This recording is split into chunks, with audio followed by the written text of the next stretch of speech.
এ যেন ব্যাটারি চালিত অটোরিকশার শহর। বরগুনা পৌর শহরে সকাল থেকে রাত পর্যন্ত দেখা যায় এমন চিত্র। রাস্তার বেশিরভাগ অংশে দাপিয়ে বেড়াচ্ছে সব যান। গুরুত্বপূর্ণ সড়কগুলো দখল করে রাখায় সব যানবাহনে সাধারণ মানুষের ভোগান্তি চরমে পৌঁছেছে। ওইভাবে কোনো ট্রেনিং নেই যে আসলে ওরা কিভাবে চালাবে বা ওভারটেক করা কোন জায়গা থেকে যাবে কি যাবে না। এরপর মোড়ের ক্ষেত্রে বিভিন্ন মোড়ে ওরা নিজেদের ইচ্ছে মতো হঠাৎ করে ঘুরে ফেলায়। তো যার কারণে যারা আমরা বাইকার আছি দেখা গেছে অনেক সময় দুর্ঘটনার শিকার হয়ে পড়ি। অজস্র পরিমাণ অটোরিকশা লাইসেন্স তারা দিয়েছে শুধু তাদের ব্যবসায়িক স্বার্থে। স্থানীয়রা বলছেন, প্রয়োজনের তুলনায় অটোরিকশার সংখ্যা বেশি হওয়ায় প্রায়ই ঘটছে দুর্ঘটনা। একই সঙ্গে চালকদের যথাযথ ট্রেনিং না থাকায় যত্রতত্র বাড়ছে জ্যাম। অটোরিকশার দৌরত্বের কারণে আপনি দেখবেন যে আগের অ্যাক্সিডেন্টের যে মাত্রা ছিল তার থেকে অনেকাংশে অ্যাক্সিডেন্টের পরিমাণ বেড়েছে, জনজীবন বিপর্যস্ত হচ্ছে।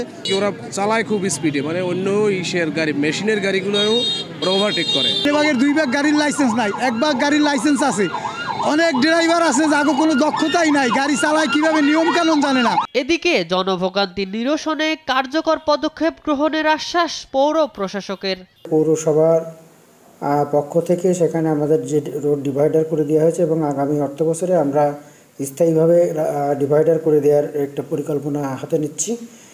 এর পাশাপাশি আমাদের যে সিদ্ধান্ত হয়েছে জেলা আইনশৃঙ্খলা কমিটির সবাই যে পৌরসভার ভেতরের যে সমস্ত অটোরিকশাগুলো আছে তারা পৌরসভায় চলবে, বাইরের ইউনিয়নের যে অটোরিকশাগুলো আছে তারা শহরে ঢুকবে না। প্রায় 1 যুগ আগে চালু হওয়া ব্যাটারি চালিত অটোরিকশা স্থানীয়দের চলাচলের সহজ মাধ্যম হয়ে উঠলেও বর্তমানে তা পৌরবাসীর ভোগান্তির কারণ হয়ে দাঁড়িয়েছে।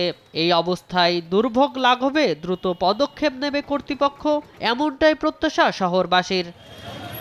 নিউজ ডেস্ক, দেশ টিভি।